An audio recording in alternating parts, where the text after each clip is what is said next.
Have you ever followed a recipe exactly and still ended up with dry cake or flat cookies? I used to think I was bad at baking.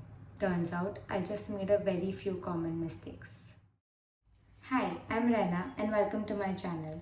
I'm a home baker and today I'm sharing very common 5 baking mistakes that almost every home baker makes and exactly how to fix them so your cakes turn out better every single time. One of the biggest baking mistakes is measuring ingredients the wrong way, especially flour. When you scoop flour straight from the bag, you pack it down. That means you are adding more flour than the recipe needs, which leads to dry and dense cakes. The correct way is to spoon the flour into the measuring cup and level it off.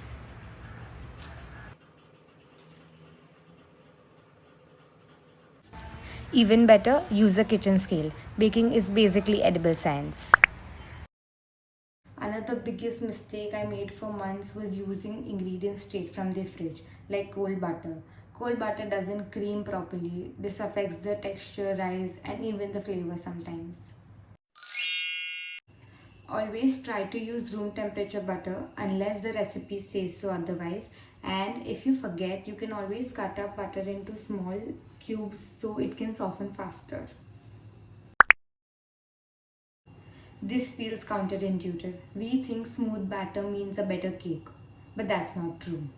Overmixing actually activates gluten, which makes your cakes and muffins tough instead of soft.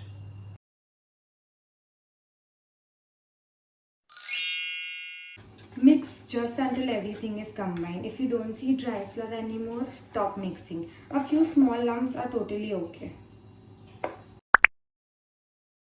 Putting your cakes into a cold oven is like trying to cook without turning on the stove.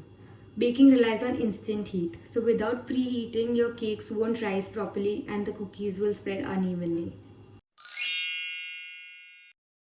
Preheat your oven for at least 10 to 15 minutes before baking. If you bake often, an oven thermometer can really help. Home ovens aren't always accurate. I know it's tempting, but opening the oven door too often can actually ruin your bakes. Every time you open the oven, the temperature drops and the cakes sink in the middle. Don't open the oven for at least the first 70% of the baking time. Use the oven light or a glass door instead. Baking isn't about perfection, it's about understanding all the small details that make the big difference. If you've made any of these mistakes before, don't worry, every good baker has made them, including me. Comment below which mistake you've made before. And if this video has helped you, don't forget to like and subscribe. I'll see you in the next one.